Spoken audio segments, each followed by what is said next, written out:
It's a live trade deadline special brought to you by Cirrus Aviation. Cirrus Aviation bringing you this live trade deadline special, Nighttime Plus, as well as on X, YouTube, Facebook, and Twitch. We are inside Studio 31. Thank you for joining us on a wild NHL trade deadline across the National Hockey League, as well as the Vegas Golden Knights. Darren Millard, along with Ashley Weiss and VGK insider Gary Lawless. We've got lunch courtesy of Raising Cane's, as well as Ghost Energy to keep us going through the show, and maybe some tea as well. As what we will talk about is multiple trades by the Vegas Golden Knights, including one that has been reported. The trade call has yet to be consummated, we're waiting for that. It's in the queue. We've got the information now. The call is done. We're ready to go. Do you want to do that? Can I pause? When you said tea, was that a pun? No. There's tea over there, but Gary has the tea. I just wanted to make sure we. There we go.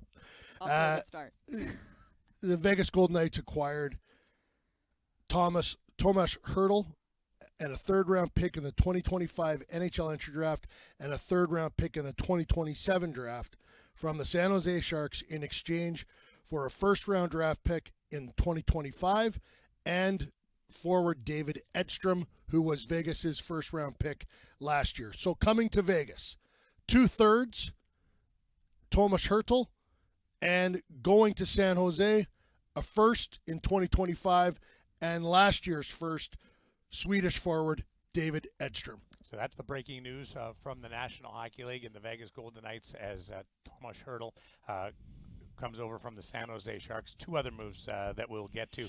Anthony Mantha acquired from the Washington Capitals, as well as Noah Hanifin brought over from the Calgary Flames. Noah Hanifin will join us in just a little bit, as well as Kelly McCrimmon after his media availability. We'll take that live, and then Kelly will join us inside Studio 31. But a couple of big moves leading up to the deadline, and then they put an exclamation point on it today. Yeah, it's been a good 4 days. It's been fun to watch this one, the 4 days. This morning we walk in, he rips his glasses off, says we aren't done yet. And then, of course, one of the biggest moves of the deadline takes place today. But, yeah, today Hurdle is on IR. So what do you know about his timeline? Yeah, so we'll update that. The most recent media report out of San Jose from 3 days ago is that he had a minor knee surgery in February, and he is ahead of schedule.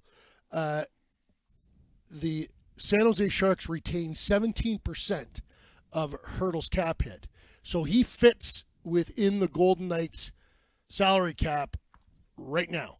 If he was ready to play tomorrow, he could play. This is not a move that is he's not being held out until the playoffs. Kelly McCrimmon is going to address all of this, but I expect him to say that Hurdle will play in the regular season for the Vegas Golden Knights. More importantly, around the National Hockey League trade deadline, term and contract status is a big talking point. What is Thomas Hurdle's situation? Yeah, so he signed an 8-year deal for just over $8 million. San Jose retains 17% of that salary cap. That's for the entire length of the contract. How much is left on the contract? 6 years after this season.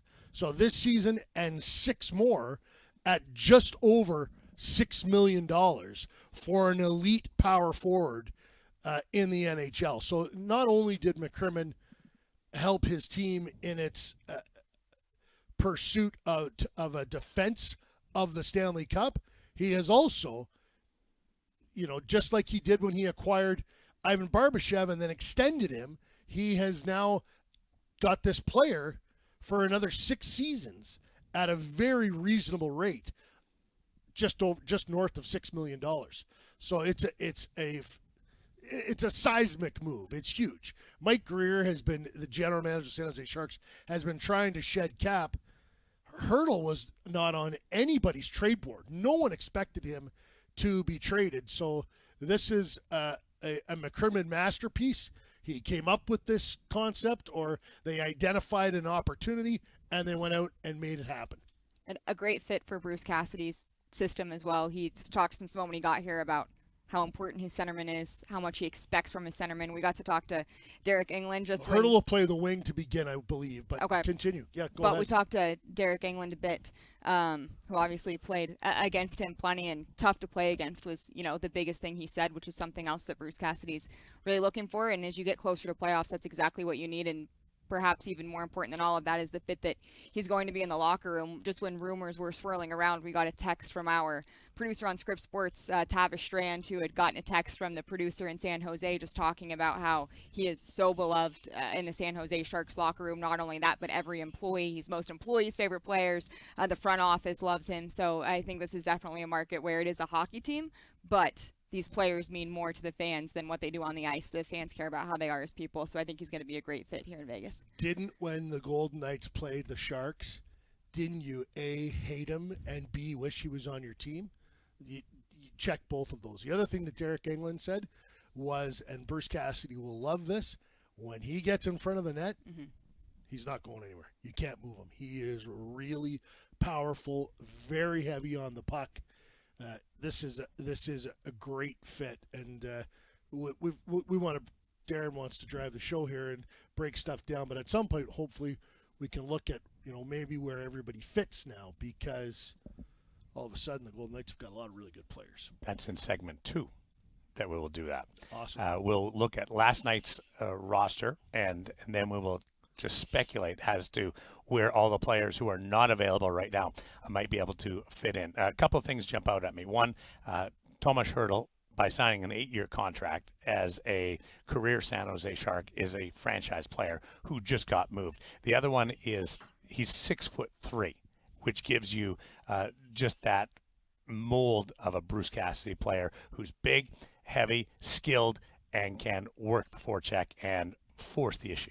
Exactly. You actually did the math on just how much size the Golden Knights acquired this week. Yeah, I don't think there's any fluke here that the Golden Knights, 3 acquisitions at this trade deadline are 6'3", 6'3", and 6'5". Yeah, Like, perfect mold. It falls in line. And not to get ahead of you here, but you Well, talk Gary about already the did. forecheck, you talk about being hard to play against. Those are things people have said about Anthony Mantha as well. So that's 2 acquisitions that really fit that mold. Franchise player, though, that people didn't expect, comes over, familiar with Vegas. Vegas very familiar with Tomas Hertl, and they get him at 17% off because of the cap retention on behalf of the San Jose Sharks. And this is an area where Tomas Hertl has become one of the pillars of the Vegas Golden Knights. Yeah, absolutely. They signed him. San Jose they were letting everybody go. They moved off of Pavelski, Brett Burns, Erik Karlsson. So they were letting everybody go, but they determined this is the one guy we're going to keep, and we're going to build around him because he was still young. He's only 30, and when they signed him, he was 28. But their rebuild is going slower than expected. So they looked at Hertl and thought, by the time we get to where we're going to be, it might be too late for him.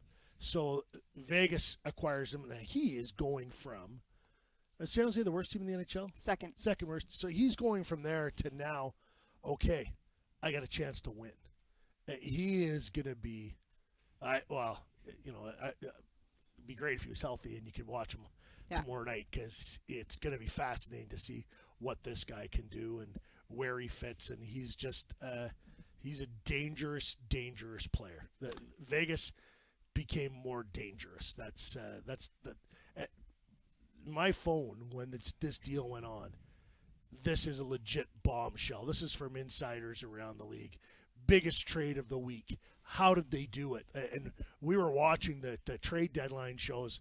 There's a number of them, and we had a bunch. We had some on the TVs, some on computers, some on phones, and everybody that is covering this from a league-wide perspective around the NHL was just blown away at what had taken place.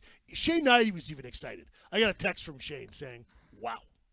And that's on the heels of the 2 deals that were done previously, starting with those. Anthony Mantha, brought over from the Washington Capitals, expiring contract, having a career year, which kind of goes in line with Noah Hanifin as well. And Anthony Mantha, a 6'5" winger that can get down and good in small spaces. A lot to like about this player under the approach that Bruce Cassidy has. You talked about today being the bombshell too. What's interesting is it was actually a very quiet trade deadline week until the Golden Knights made the move for Anthony Mantha. So not only did they seem to open the floodgates, but then they seemed to mic drop there at the end too, which is just awesome. That's what makes it so fun to cover this team. But yeah, Anthony Mantha, like you said, getting back to the form that we saw when he was in Detroit, and something that you notice with the Golden Knights is people come here and not only do they live up to their potential, but they tend to exceed it. So it'll be interesting to see, what he's able to do. Another guy who is just hard to play against, a big body. Definitely think that he plays that style that Bruce Cassidy really likes as well. He's the 3rd leading goal scorer on the Golden Knights as he arrives with 20 goals. Mantha was he came from Washington in exchange for a 2024 second-round pick and a 2026 fourth-round pick. They used a broker to eat some of his salary. And sorry, no, that's in the Hanifin deal. The Capitals held half of his salary. It's important because all the salary retention they did on that deal, and they did a ton on the Hanifin deal, allowed them to go and do the Hertl deal. Like, this was, they set the table and then finally brought the turkey out at the last minute, but they had to save room for the turkey. You can't load up on the salad and the sides and not have room for the turkey. You got to save room, and they did. Or chicken strips, but yes, maybe chicken strips, right? Yeah, so you instead of turkey. Can't just eat the garlic bread and the fries, right? And then have your room for the chicken. And then you got to get your collector cup as well, don't you? And then you have to get an extra sauce. Well, the collector cup is what happens in the middle of June. Right. If everything all comes together. Is that where you were going with that? We got 3 up here right now, don't we? Yeah. I can't get over the fact that he said we have some tea to open the show, and he was talking about the literal jug of tea sitting over there, and not the news. He didn't mean that. I Trying to take care of things right now. So there's the table setting, and we've got a lot to devour over the next 90 minutes or more. Kelly McCrimmon is going to join us to discuss things regarding this trade deadline and the flurry of activity that has occurred in the last little bit. Noah Hanifin as well is going to pop on in just a little bit. And what I love about the Noah Hanifin deal is the flexibility that Kelly McCrimmon put in with the conditional first-round pick 2025, which allowed the freedom to wiggle room to work around this Tomas Hertl deal. So we're going to take a break, and we'll come back with Noah Hanifin next. Thank you, Ashley. I won't be here at this point. Do me a favor. I want to know if he has any pets coming to Vegas with him. So just get that question answered. Me with the hard-hitting questions from afar. That's the one you were holding back. That's the one I was holding back. But You want to know from Hanifin? Yeah. Great. I want to know from any new Golden Knight, but he's the one that we have here. So yeah, he's got the great relationship with Jack Eichel, so he's going to zoom in with us as Dave Gosher joins us in just a little bit as we make a final push to the Stanley Cup playoffs after this National Hockey League trade deadline. Don't miss a minute of the action by securing your very own deadline deal from Nighttime. Plus, fans can watch the final 12 games of the regular season, plus the first round of the Stanley Cup playoffs. If the Golden Knights qualify for just $29.99, get yours at nighttimeplus.com and start streaming today. We're back with Noah Hanifin from Studio 31 next.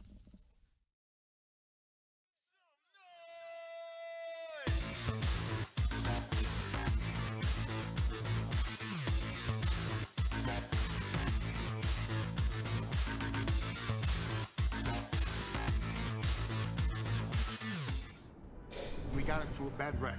I went to maybe 10 attorneys, and only one gave me the advice to seek out Knoxville.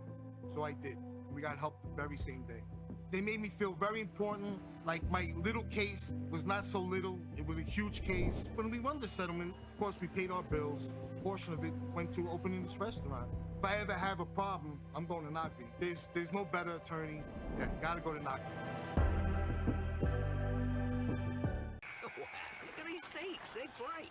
Yeah, kind of thought I had the aisle, but... Hot nuts, popcorn, bundle and save. Nuts and popcorn and savings. Just like bundling your home and car with Geico. Yeah, in fact, hot nuts are like home insurance. I get it. The Gecko explained it pretty clearly. Whoa! Hey, I know you. Yeah, hi. Not you. The guy who helped me bundle my home and car. He's great. Thanks, mate. I appreciate it. Probably thought you were somebody else. Okay. See how much you could save by bundling with Geico. Getting hot in here. Guys, stop messing with the thermostat, please. We didn't touch it. Right.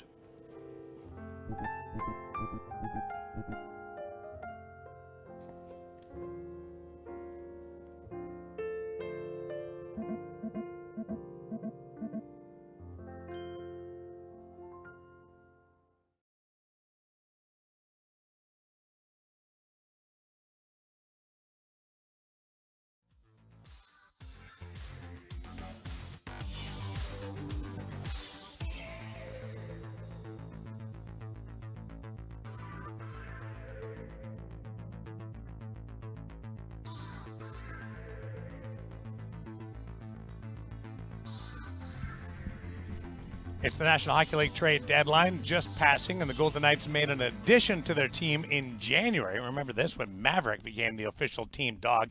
Maverick is being trained to be a service dog through America's Vet Dogs, but he's also the president of the VGK9 Club. Members of the VGK9 Club receive exclusive Maverick content, newsletters, information on puppy meetups, and 10% off at the arsenal on dog-related products. Head to VegasGoldenKnights.com and click on the community tab for more information. Back in Studio 31, this is the VGK Trade Deadline special. Darren Millard along with television play-by-play man Dave Gosher and VGK insider Gary Lawless were digesting what's happened over the last couple of days, including the latest news that Tomas Hertl has been acquired by the Vegas Golden Knights. The trade call has been consummated, and Tomas Hertl is now part of the Golden Knights for the next 6+ years as he finishes up the year number 2 of this 8-year contract. And with reaction to that, interviews brought to you by the Venetian, let's bring in Noah Hanifin, who joins us via Zoom, one of the 3 players who have been acquired by the Vegas Golden Knights over the last couple of days. I didn't think it could get more hectic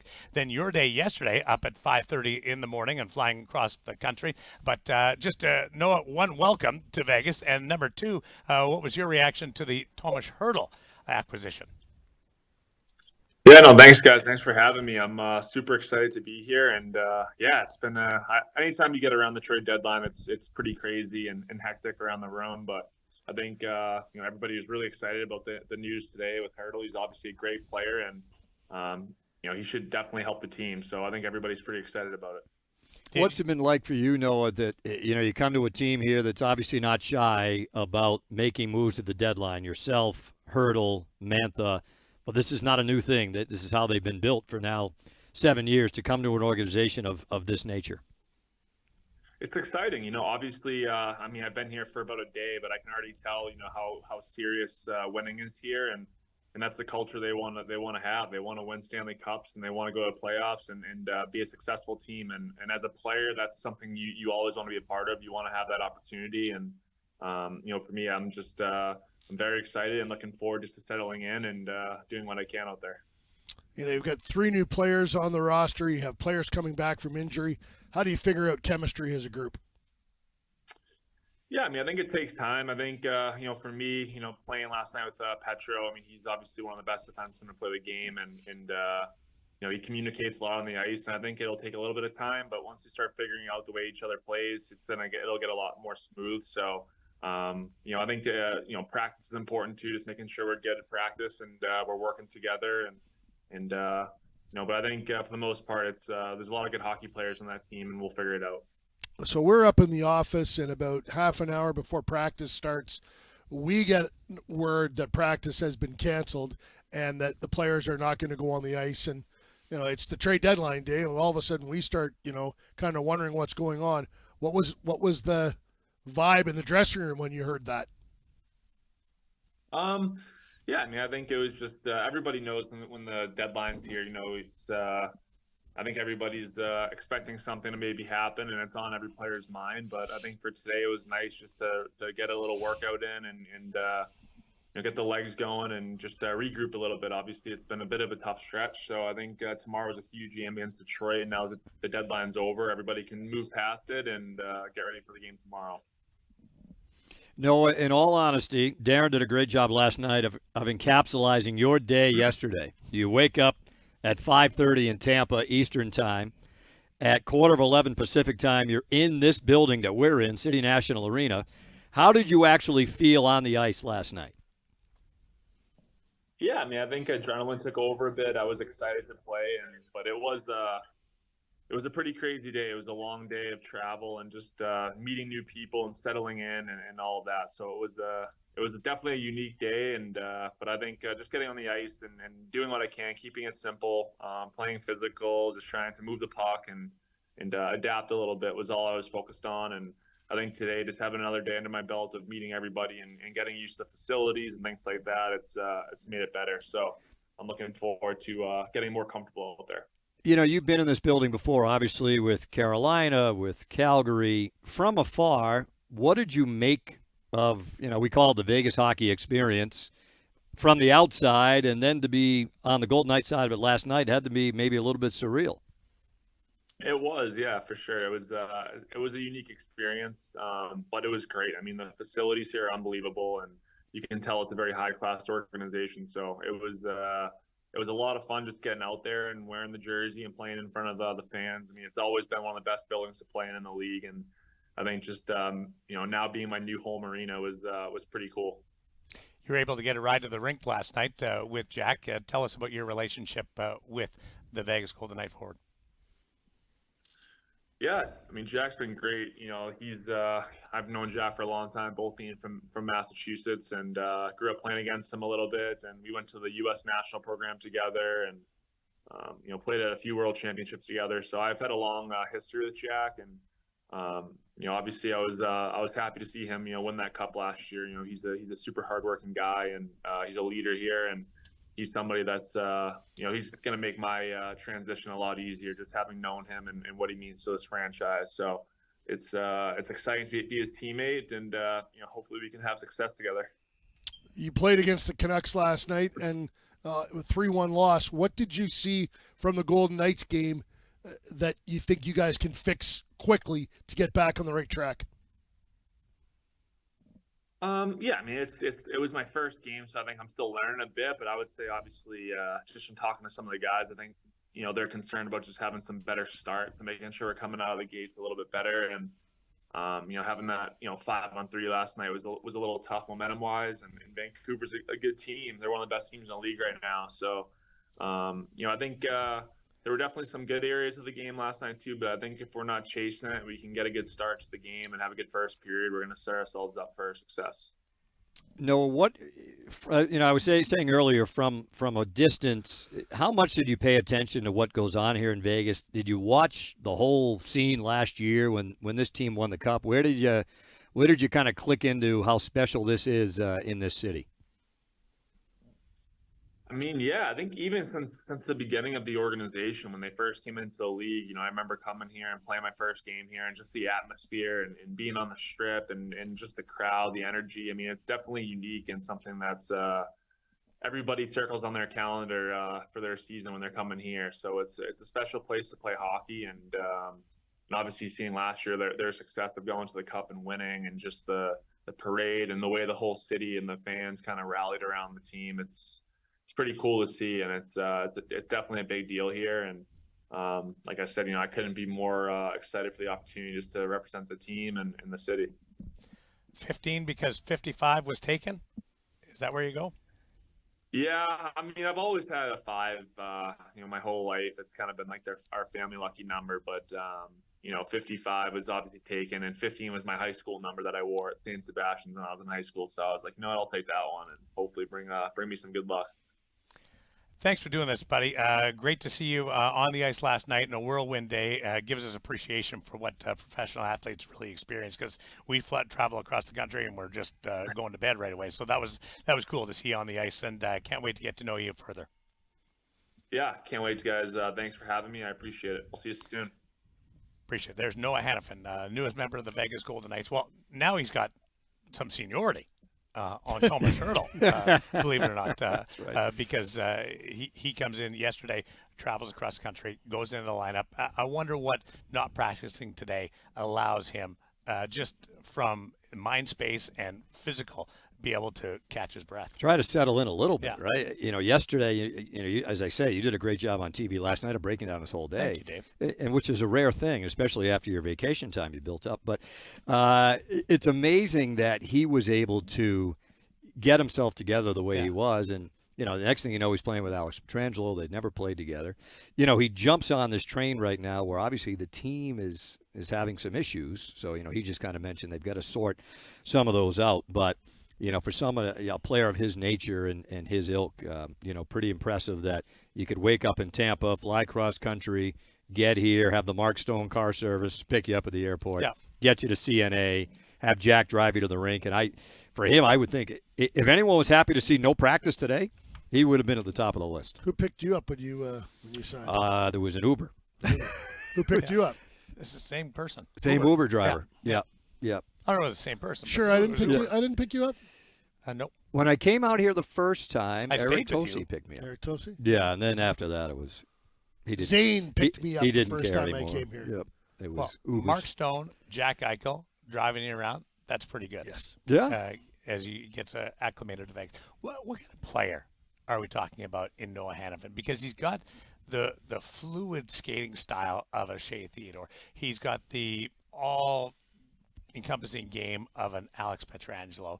It's right in the middle. Almost a hybrid, isn't he? A hybrid of those two guys. Yeah. He won't be as.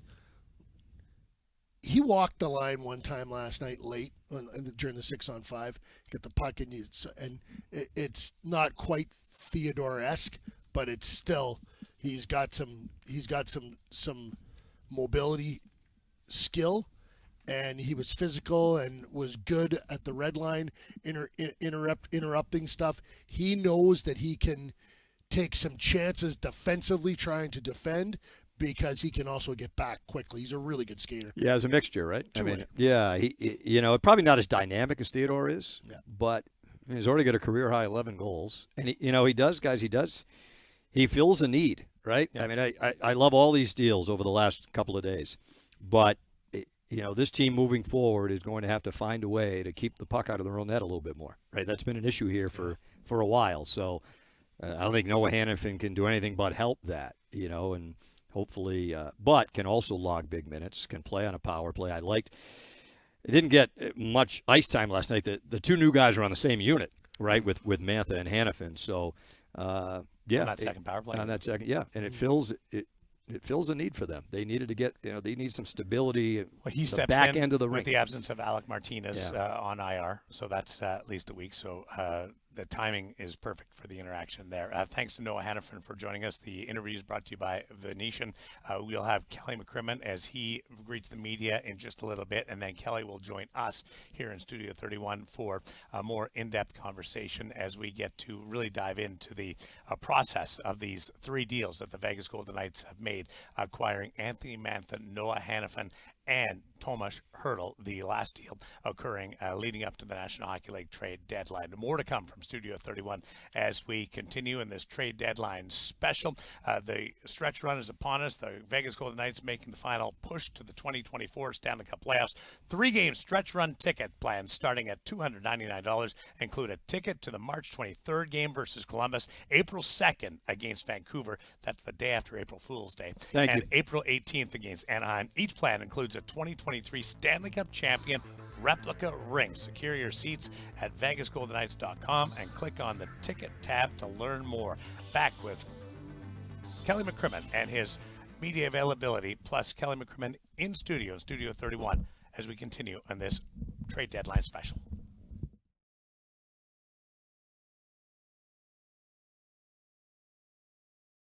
In Las Vegas, the most popular food is broccoli. Yeah, that's the only food. They have broccoli smoothies and broccoli pancakes and broccoli ice cream and broccoli hot dogs. And of course, they have raw, unseasoned broccoli with stems. I don't want to go to Las Vegas with you and Mommy tomorrow. Oh, are you sure? Are you sure you don't want to go? It'll be so much fun. Me and my friends. It's feeling right. We love it like when we're together. Me and my friends. We feel the lust for life when we're together. Life is better with the credit gods on your side. Rewards once available to the few are now accessible to the many. Credit One Bank. Get cash back rewards and live large.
Kelly McCrimmon will speak to the media shortly, but before he does, we wanted to let you know that the Henderson Silver Knights are hosting Star Wars night tomorrow, 3 o'clock at the Dollar Loan Center. The first 3,000 fans will receive a free light sword as the Silver Knights take on the Abbotsford Canucks, a true Jedi versus Sith matchup.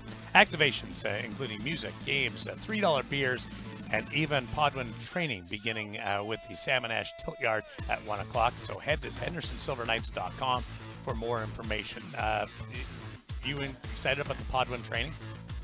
The what? Podwin training. What's Padawan? that? Padawan training. I don't know what that is. I'm excited. I don't either, you're 'cause I lucky. said Padawan. Lucky you're out of my reach. This is a new fixture on Lawless and Order. When I don't like what I'm hearing, I'm press the button again. All right. There's like 3-4 I know. different settings here. Oh, yeah, I discovered that already. This is You just got it. How do you know that already? because I was fooling around with it while you were talking.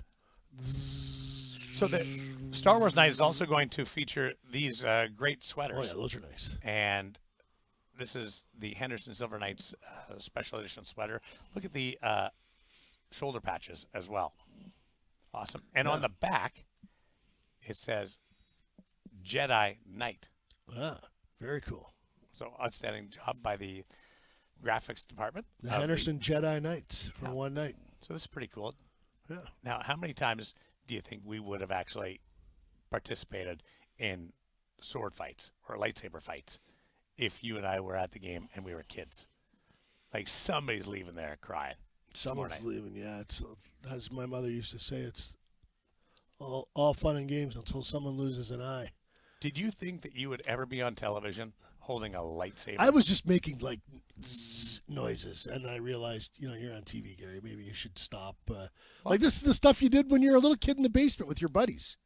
We used to get take the Christmas wrapping tubes. Yeah. My mom would freak out because she'd come downstairs and there'd be like a pile of perfectly good Christmas wrapping shoved off in the corner, and I'd be running around chasing Matthew Parsons with the tube. Matthew Parsons was the neighbor at Hawthorne Drive in Great Peterborough. guy. Matt? Yeah. Haven't seen him in a while. Is Kelly McCrimmon the Jedi with what he's been able to do? No, he's Darth Vader, man. Thomas so Hurdle. whatever that is, he's stealth. He's the best. You got Thomas Hurdle, Anthony Mantha, and Noah Hanifin at the National Hockey League trade deadline. More than you expected this week? So I had my own wish list, and yeah, because I didn't have Hurdle on my wish list. I had Toffoli, Gensel, Vetrano, Buchnevich kind of in a group, and I thought they needed two forwards and a D. Hanifin was beyond my expectations. He was the best defenseman available.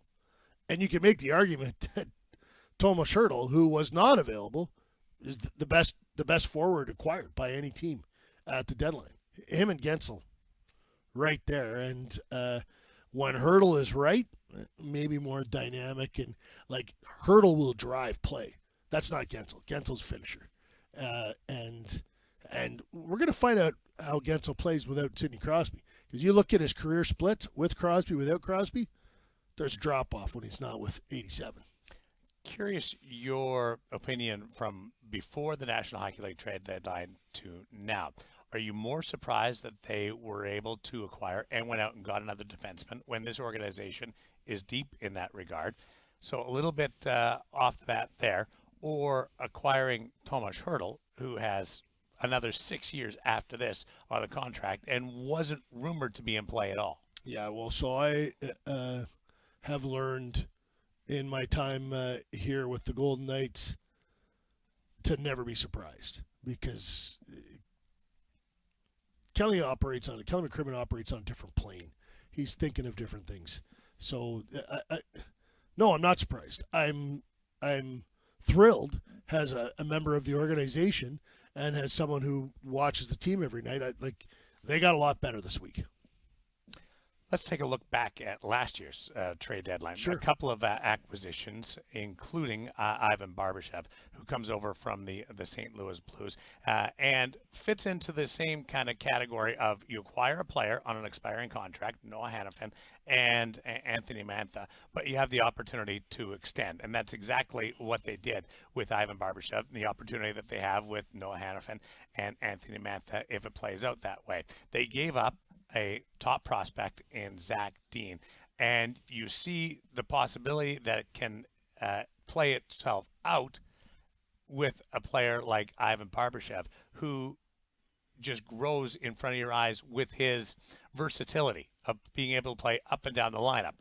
Probably a depth guy in that Stanley Cup championship team in St. Louis, but played a very integral role with the Vegas Golden Knights.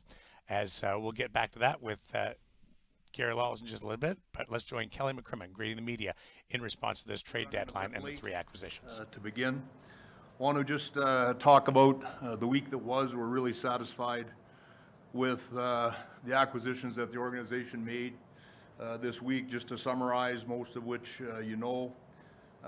on Tuesday, Anthony Mantha was acquired from the Washington Capitals for a second-round pick and a fourth-round pick.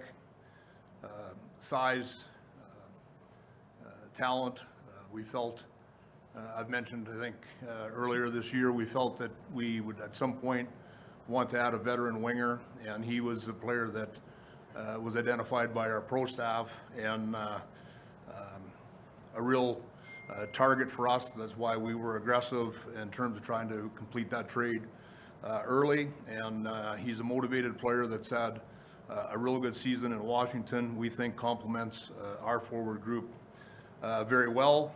Would be on Wednesday. We acquired Noah Hanifin from the Calgary Flames for a first-round pick, which is now confirmed to be in 2026. Conditional third-round pick with that, and defenseman Daniel Mirmanov. And in Noah Hanifin, we get a really high-end, smooth, skilled, great skater, defenseman. He's at the right age. He's 27 years old. He's played in the league a long time, which is why he's a free agent, a potential free agent at the age of 27. And we really feel that he is a player that's going to have an immediate impact on our team.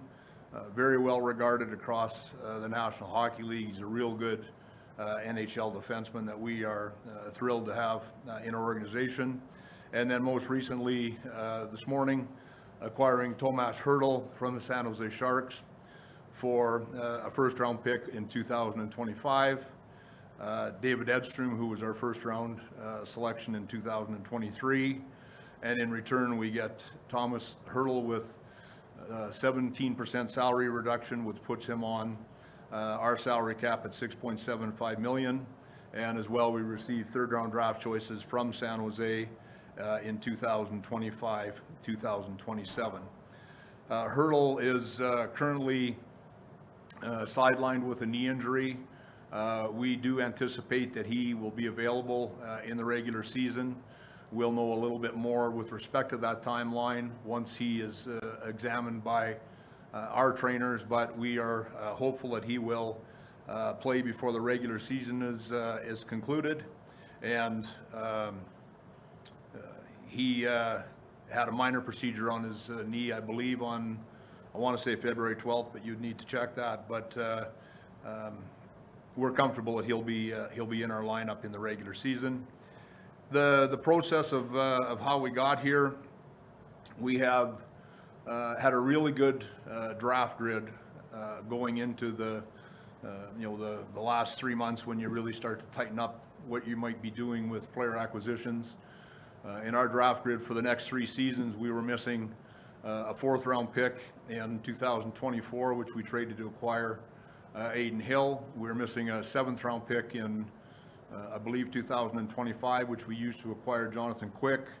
We had every other draft choice from those three draft years, which is really uncommon for a contending team. I think if you look around the NHL, the teams that are contending, that's capital that needs to be used to to strengthen your team for a playoff run. So we were fortunate that we had a really good draft grid. And the other thing that was really helpful is we had our first round draft choice from 2023, which I believe we're only the third Stanley Cup champion in the last 10 years to have a first round pick.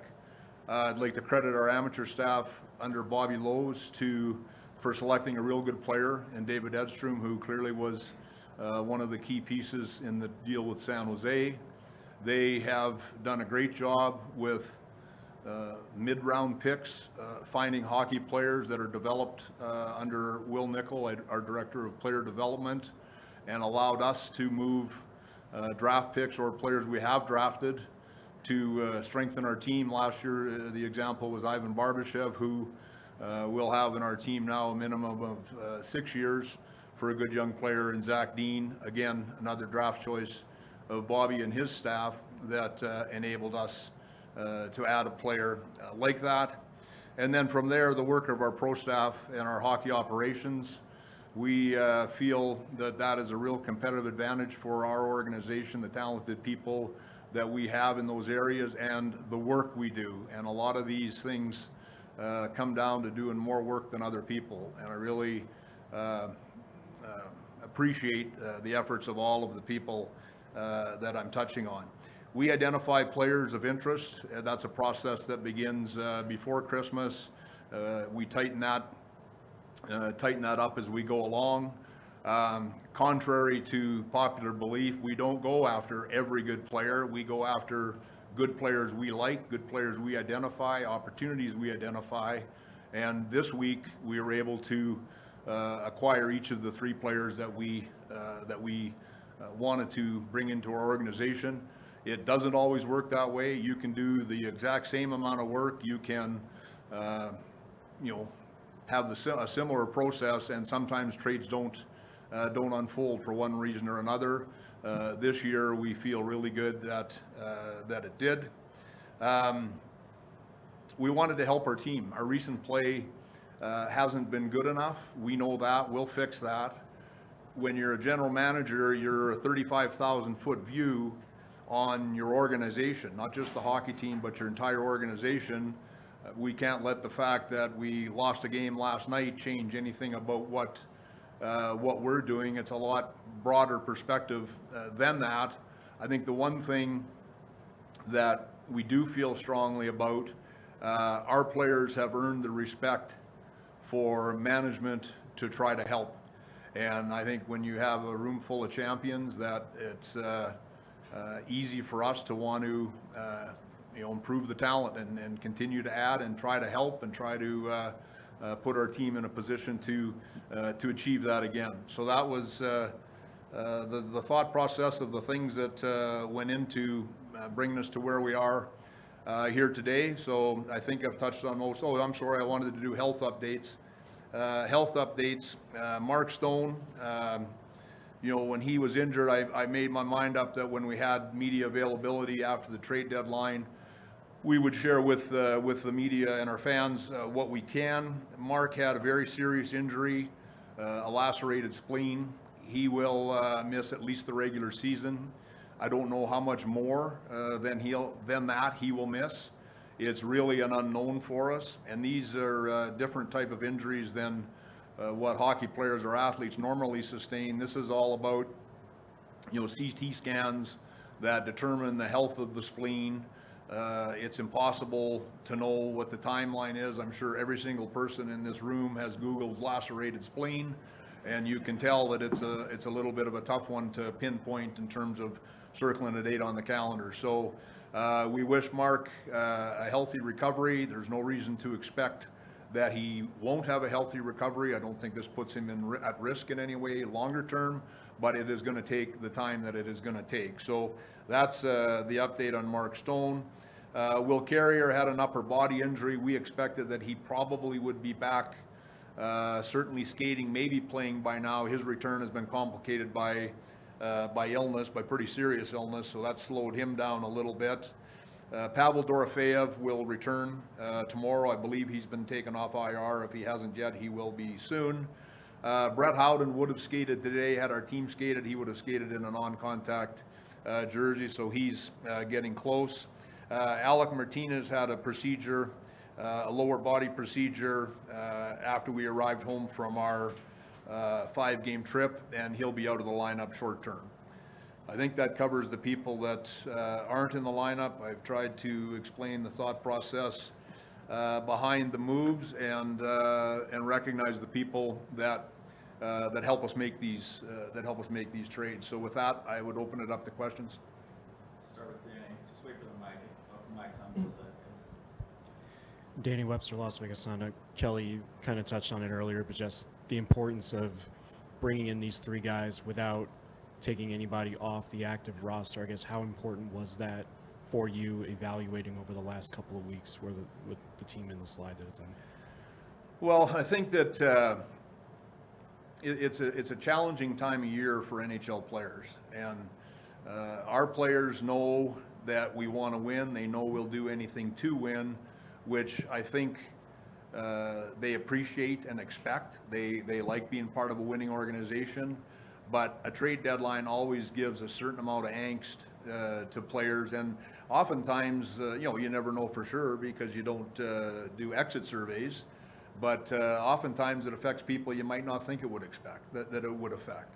So I'm really hopeful with the trade deadline in the rear view mirror that helps us sort of, I look at tomorrow as sort of, turning the page a little bit, if you will. And I know last year, I believe it was January 12th that Mark Stone got hurt, January 11th that Jack Eichel got hurt this year, so we won't be playing those days next year.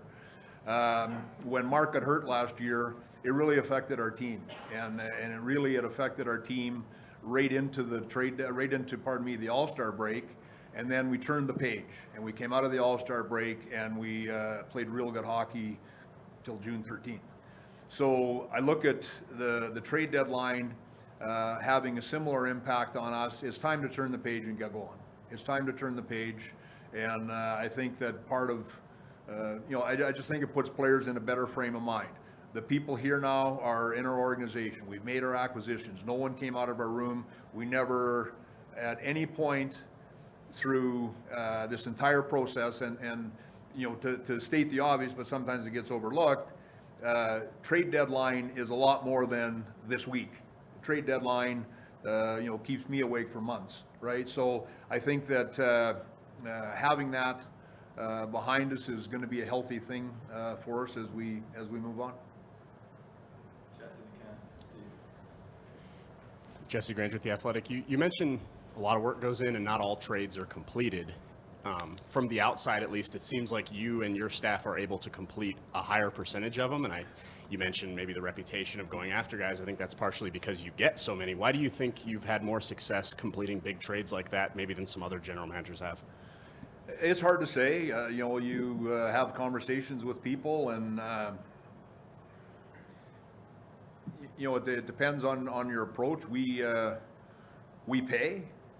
I think that's part of it. I think we've made some good deals for other teams as well. I think when you look at San Jose, where they are, this is a really good trade for them today. I think when Calgary's got an expiring player that was not going to resign in Calgary, I think that this was a trade that made sense for them as well. We work at it, as I mentioned earlier. I don't ever, there's all kinds of dynamics into negotiating and things that go into that, but at the core of it is preparation and hard work. That doesn't change, right? That's really important. So we try to do our work as well as we can. I say it every time we have conversations like this. I'm surrounded by a lot of really talented people that work extremely hard, and we are able to get a lot of things done. That's what happened. But as I said at the outset, we can't make these trades this week if we don't have a healthy draft grid. That's what kind of this turned into. And I think that when you the thing that the people in this room probably will never appreciate, my background in junior hockey, I was all about scouting, drafting, developing. That's when I came to Vegas for expansion, I was fascinated by building a team and drafting and how that would play out. I've said to you guys many times before, you manage the team in front of you, and these have been wise decisions that we've made with our draft choices to convert them into players that have helped us win. So we don't, we have tremendous regard for our draft capital. We, make these decisions very carefully and judiciously, but we think when, for example, you have a Thomas Hertl that's, under contract for 6 more years, you're going to have to nail your draft choices to ever come close to putting that into your lineup. And then you have to also factor in where your team is. And the real good example I used last year, Zach Dean, we project to be a player very similar to Ivan Barbashev. Ivan Barbashev was 27 years old, and we're trying to win the Stanley Cup. So, I think that's part of it, I guess, is assessing the value of the assets that you have. And I think a lot of teams do this, Jesse. We've been fortunate that we've been able to make some trades that have been very helpful.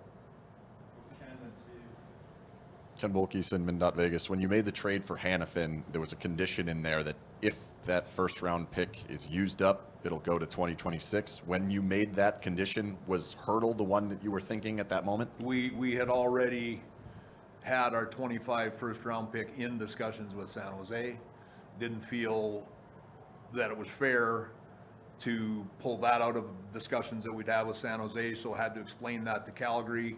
Obviously didn't share the discussions that pick was part of, but just that could happen. Phoned Craig Conray this morning, 20 to 12, to let him know that's what the pick would be. Steve and Adam. Hi, Kelly. Steve Karp with the Where's your Sporting phone, Tribune. Not in my pocket and it's off. You're just going by memory today, are you? No. Okay. Oh, it's on. I see. Okay. Yeah. 2 things. One, the salary retention angle to all 3 trades.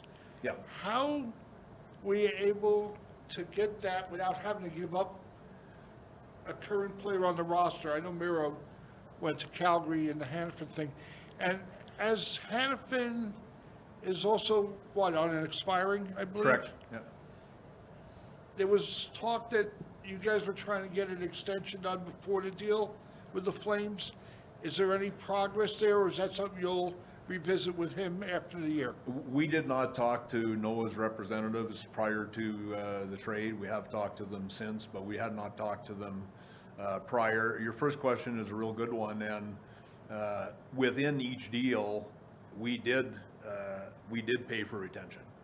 And when you look at the San Jose deal with the retention of 8.14 to 6.75, there's a pretty significant financial component to that, but maybe even more so, it's for 6 years. So part of the return that San Jose received was completely linked to the retention piece there.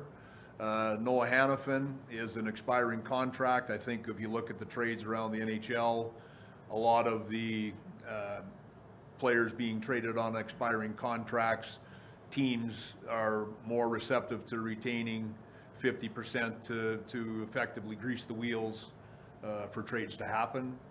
The broker idea, which you see more and more, which is one I think we were maybe the first team in the NHL to do it years ago now, much more common, is again to cut that cap hit in half again. So that's what we did with Noah. And what we were really working to do is to complete these trades so that everybody could fit into our lineup and play. So that's why we pay a 5th round pick to Philadelphia to be able to bring Noah in. 1.25 or just under. That's why you do it that way. And again, that's part of the compensation that goes to Calgary. And also to Washington with Anthony Mantha, but certainly the Hurdle deal standalone because of the term would have been a much bigger part of the package that went the other way in his case. Adam Hill, Las Vegas Review Journal. I was going to ask about a Hanifin extension too, so I'll pivot and say, when did you come about to know that Hurdle could be available? So many guys were talked about, but guys that are under contract for a long time aren't necessarily usually on the market. So how did that come about? And then also the recent play of the team, how much did that weigh into your decision making the last week? Both good questions. The recent play doesn't come into play. You have to, we're all happier when we win the next day than when we lose, but you have to have the perspective that this is, a way bigger decision than the day to day, right? It's far more outreaching than that. I think with sorry, Adam, your question again, the second part. How did it come to be that Hurdle that you knew was available? Yeah, sorry. We talked. We had. Thomas Hurdle, I don't know if it was part of the release or not. Thomas Hurdle had a full no-move contract, I guess is probably publicly available. We approached San Jose before he got hurt. So it was that long ago that I talked to San Jose. He got hurt, and that, certainly, changes the dynamic. First of all, we didn't know how badly. So, once we had a little more feel for that, we re-engaged, and Mike and I talked about this a lot. We had to involve his representatives because of the no move, and the team had to go to the player. Like it was a deal like that gets pretty complex, especially to Steve's question with the retention, with the term, and all of those things. That one is one that we had to work at for a long time. Vince Sapienza, Fox 5 Las Vegas, just to kind of piggyback off that, you've obviously had a lot of viewings of Thomas Hurdle over the years. So I'm curious, is timing just a lot of that in terms of, hey, this is a guy that could fit with our core, especially with his term and contract and where this group's going? Well, my comments to Thomas Hurdle were, Thomas, if you play as good with us as you did against us, we'll all be happy. So he's been a player that we've had tremendous regard for. You know him because he's in the division. You know him because he was a younger person as part of what was a tremendous rivalry. I think that he's going to be a real good fit for us. I think, and again, we have a real good feel for him. Our pro scouts had lots of viewings on him, but. I ran into Derek England at lunch, and you can't move the guy. Like he just he just remembers him so well, right, from playing against him. And he's one of the things I never mentioned, and it was true of Barbashev last year. We said it this a year ago. Barbie was a little different than what we had. So is Thomas Hurdle. And the size, the power, the net front presence, the puck protection. He's elite in those areas. He really is, and I think that it complements what we have. No different than we felt Ivan Barbashev was different than what we had. That was an important reason behind our interest in those players. Thank you, Kelly. Thanks, everyone. Thanks, everyone.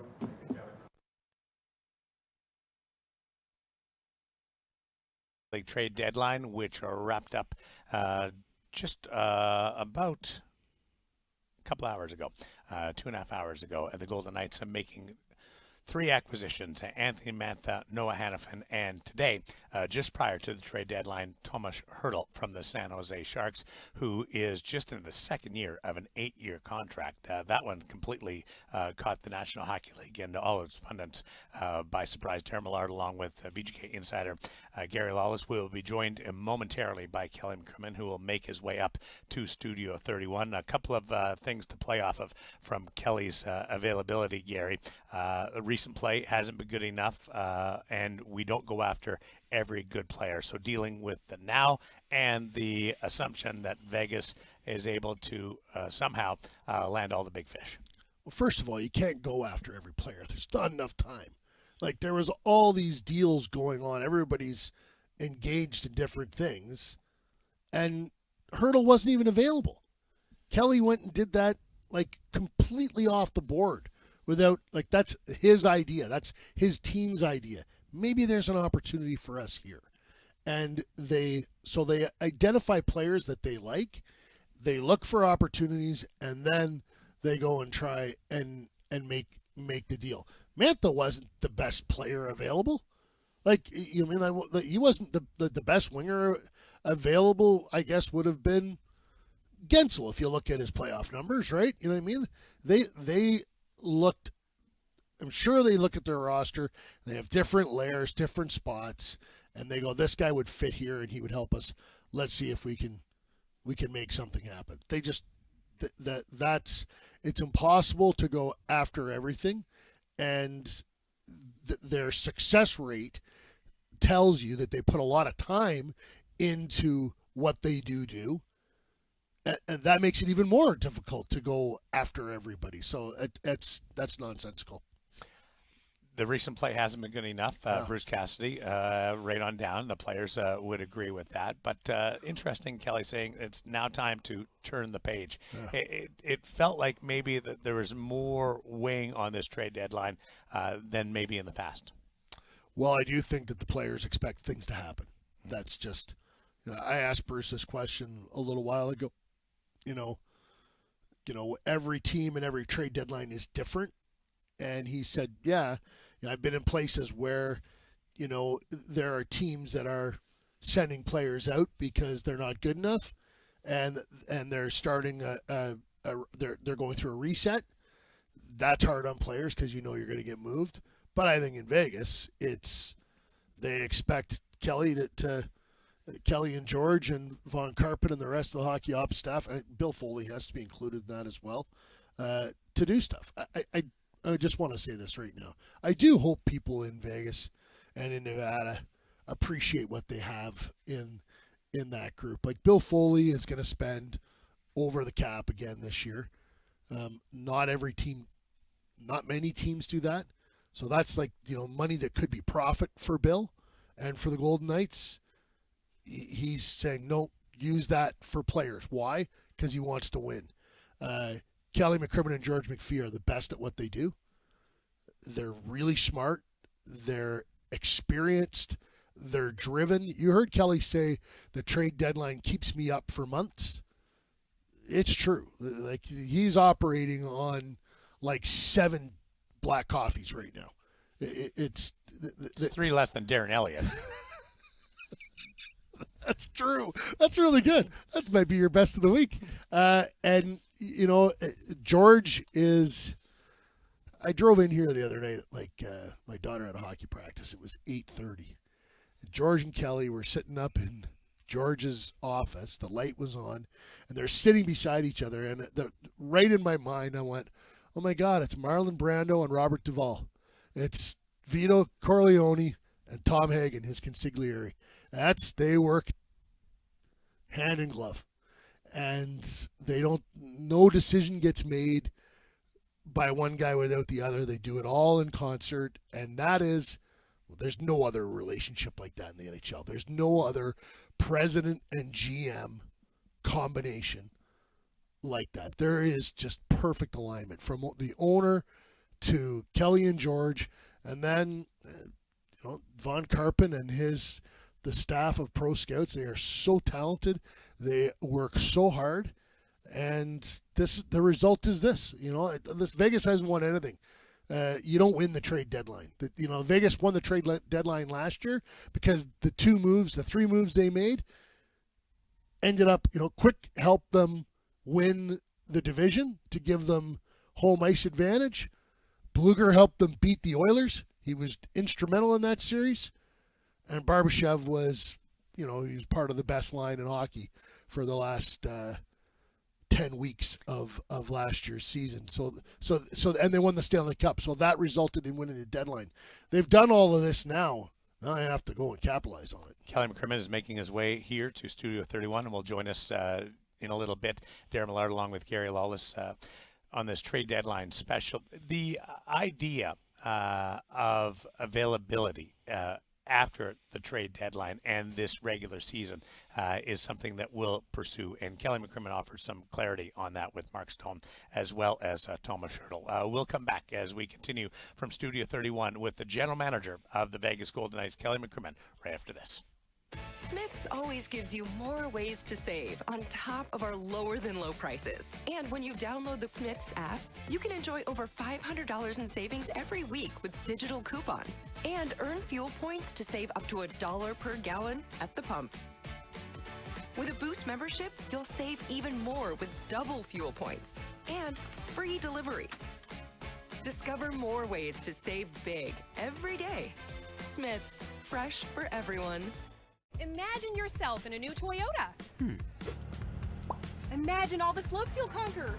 Sick. Imagine all the sights you'll see. Wow. Whoa. Okay, how about you imagine dropping me off? Right now, get 1.99% APR financing for up to 48 months on a new 2024 Toyota Tundra. Or get $1,500 cash back on Tundra. Ready, set, go get your Toyota today. Toyota, let's go places. Getting hot in here. Guys, stop messing with the thermostat, please. We didn't touch it. Right.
Back in Studio 31, continuing coverage of Trade Deadline special, Cirrus Aviation, presenting our coverage today. Darren Millard with VGK Insider Gary Lawless, radio play-by-play voice Stan Duva, and the general manager of the Vegas Golden Knights here is Kelly McCrimmon, fresh off his availability. Now you really get to face the fire with this trio putting questions at you. What's your reaction after a couple of days like this where you acquire Mantha, Hanifin, and today Hertl? Yeah, it was a really good week for the organization. We acquired three people that we, had tremendous regard for, and we felt all along that we would like to add a veteran winger at some point. Anthony Mantha was, watched by our entire staff. Everybody got eyes on him. Everybody was, really happy with the season he was having. There was a lot of interest in the player, and we, tried to get in early on that one. I believe at the time we were the first trade made after, for a couple of weeks. And Anthony is going to be a good fit for us. He's, a 20-goal scorer. He's really talented, obviously massive man for his size.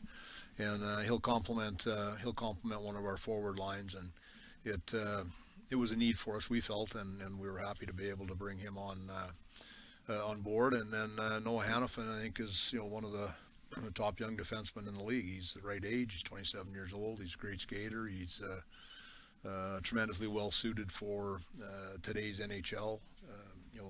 Good character, really experienced. He's been in the league since he was 18 years old. That's why he reaches free agency as early as he does. And then Thomas Hertl is the deal that we worked on the longest. It was the final one to come to fruition, but just a player we're tremendously impressed by, playing against him as often as we have, not only just recently, but back when this rivalry was, for me, as good as it was in the NHL, that he was part of those San Jose teams. And, that one was a lot more complex because of the term involved. And the injury and all of those things, but we're able to put him into our organization. And what you're trying to do as a manager at this time of year, it's your last chance to have any impact on the roster. And if you just ask me one question, I'm going to talk for 20 minutes. Is that what we're doing here? Yeah. But at any rate, it's your last chance to help the team, and we have tremendous regard for our players. We feel they've earned that respect, that we would do what we could do to help our team win. What did Bruce Cassidy say when you told him you were pretty sure you had Thomas Hertl done? Well, Bruce has really been excited about each of the moves that we made, and it's interesting on our coaching staff. Really unbeknownst to me until kind of a couple of months ago, but he and Joel Ward, Thomas Hertl and Joel Ward, were teammates for 4 years and remain great friends. So I think Joel has done his part in explaining to the rest of the staff what this person is about, because he's tremendously well regarded, well liked, and how good a player he is. So that is an opinion that's valuable, because Joel knows him and played with him. So for Bruce, probably would know the least about Thomas of the three players that we acquired, because you're in the East and you play teams a couple times a year. And of course for us, we know them all too well.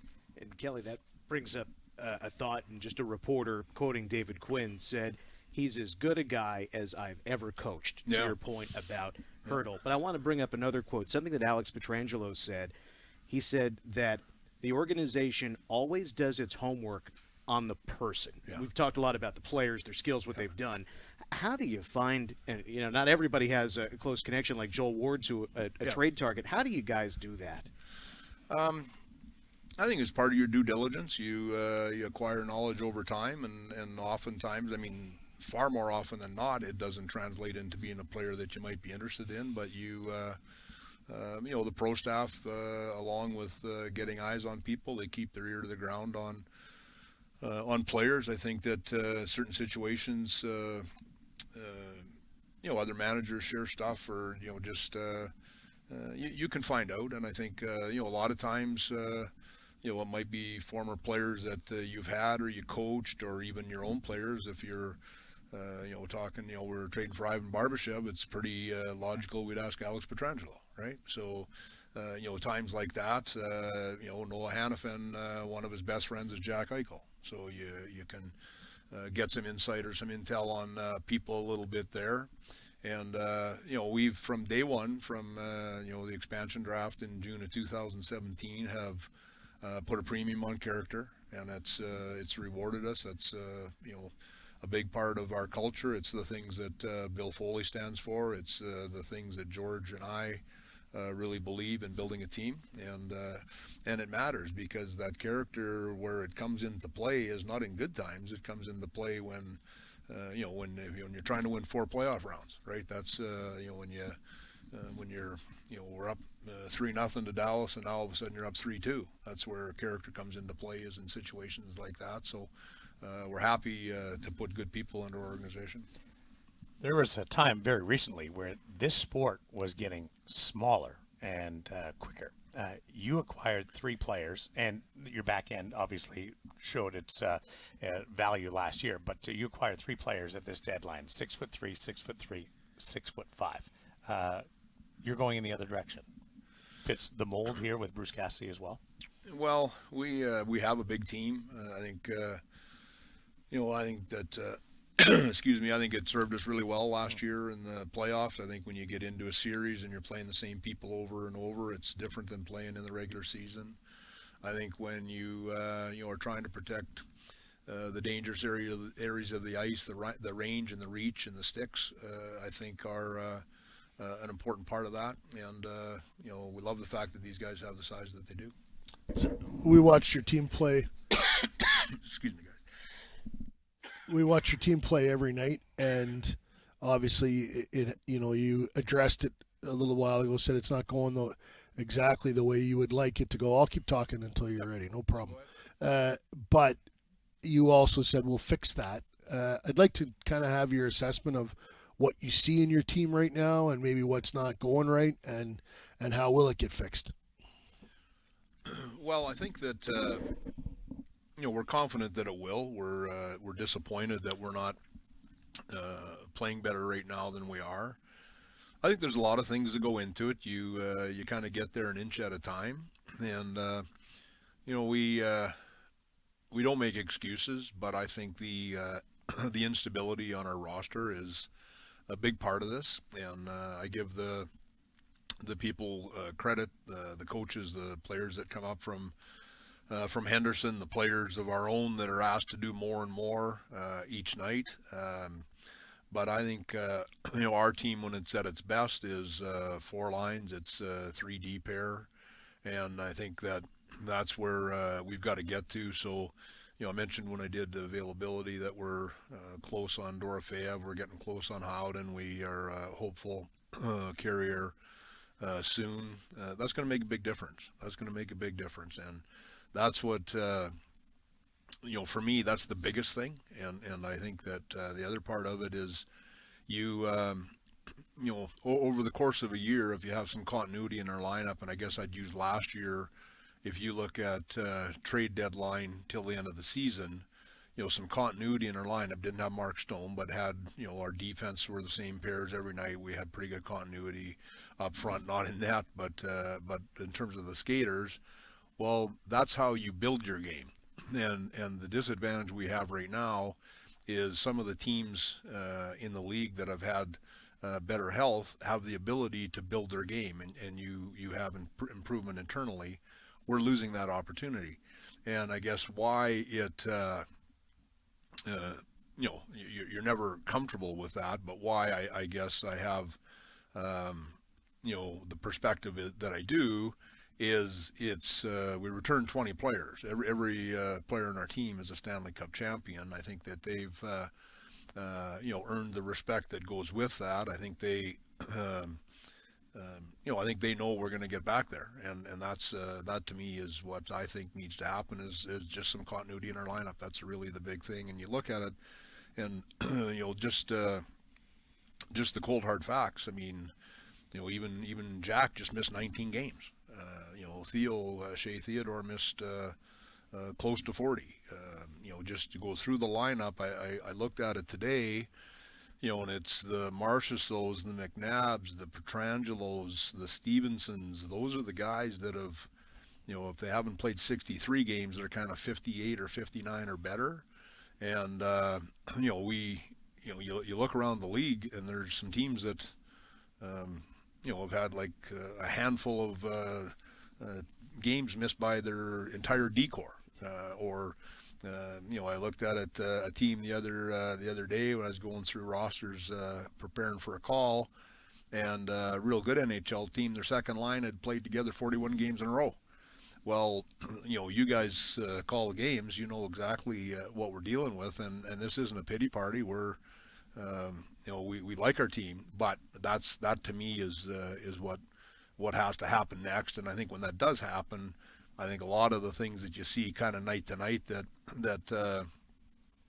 concern you, I think they'll start to go away. You can never predict injuries, but your experiences, Kelly, I wonder if previous deadlines, having gone through this now, this is year 7. It's hard to believe how time has flown. What past experiences have you learned from that have colored your approach now? Well, I think that our year last year, we had a lot of injuries. It was pretty similar, to be honest. We were playing better by the deadline because most of February we played real well. But this time around, I think the quality of the players we traded for, I think is it will have a real positive impact on our team.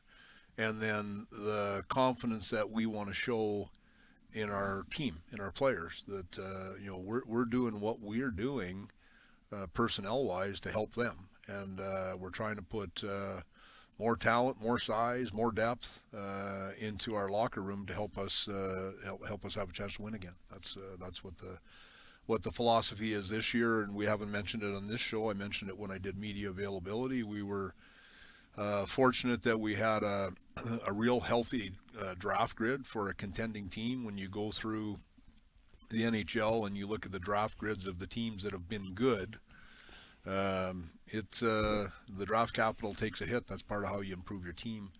At trade deadlines, we were fortunate we had a first-round pick last year, only the third Stanley Cup champion in 10 years to draft with their first-round pick, which, believe me, there's no position in the NHL better than drafting than 32. As long as it's your pick. Yeah. And so, I credited Bobby Lowe's and his staff when I did media availability, and then our draft grid for the next 3 years, we were only missing the 4th round pick this year that we used to draft or to trade for Aiden Hill, 7th round pick next year, which we used to trade for Jonathan Quick. So that's pretty good use of 2 draft picks when you look at how that played out. That draft capital, just for fun, you traded Glass for Nolan Patrick, Suzuki for Max Pacioretty, Brandstrom for Mark Stone, Krebs for Jack Eichel, Dean for Ivan Barbashev, and today Edstrom for Hurdle. I think you traded a first for Tatar along the way as well.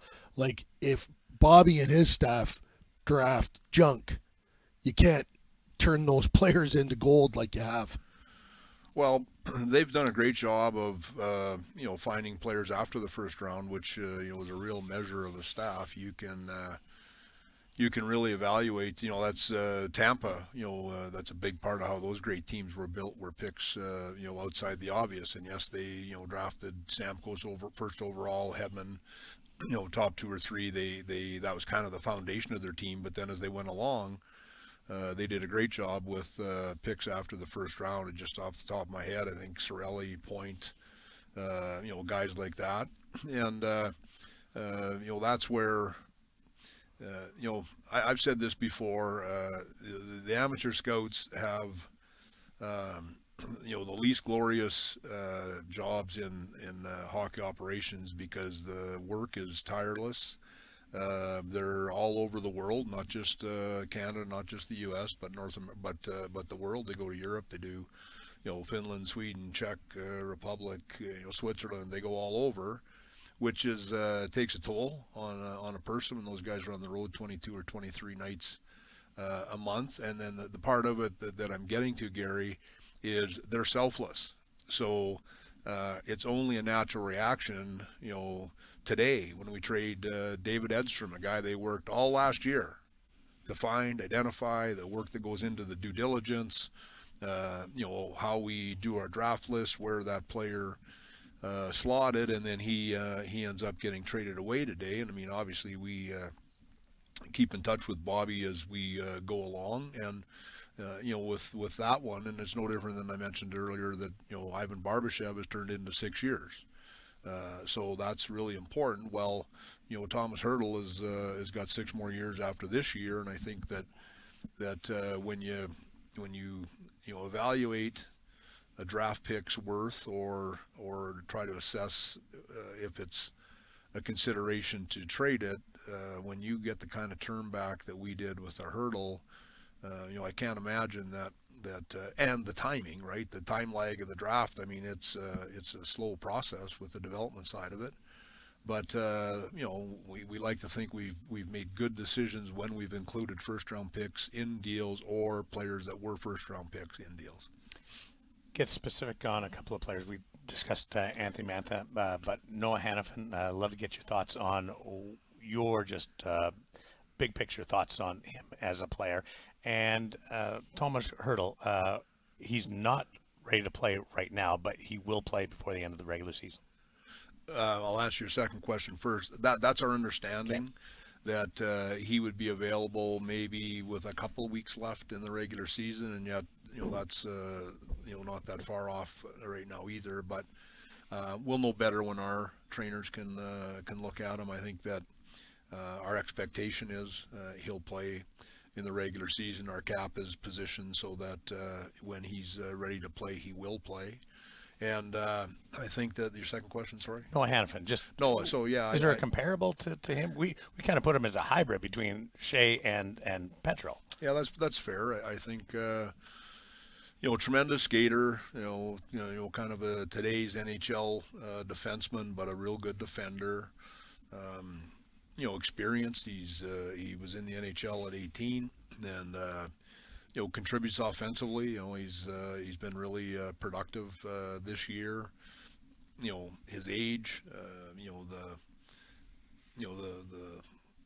the runway is real good for Noah. He's going to be a good player for a long time. Just entering his prime, really. When you look at it, he's we slot him on our defense age-wise. Zach Whitecloud's a year older, Nick Hague's a year younger. So that's what we're looking at, and we know the value we have for Zach and Nick in terms of the age and having good players coming in that age. As someone showed me a graphic. And I said after I saw it, boy, we had a good draft in 2015. Yeah, 5 players. Yeah, we did well that year, and that's perfect age, right? Jack, Noah, 2 of the top 5, and then Aiden Hill, Keegan Kolesar, and Nick Wall, all from the 2050. You build through the draft, but not a draft. It's a little unusual. Yeah, Gary. We found out a lot about George McPhee. Where's this red button? Here we go. Oh, he's turning him down. Go ahead, Gary.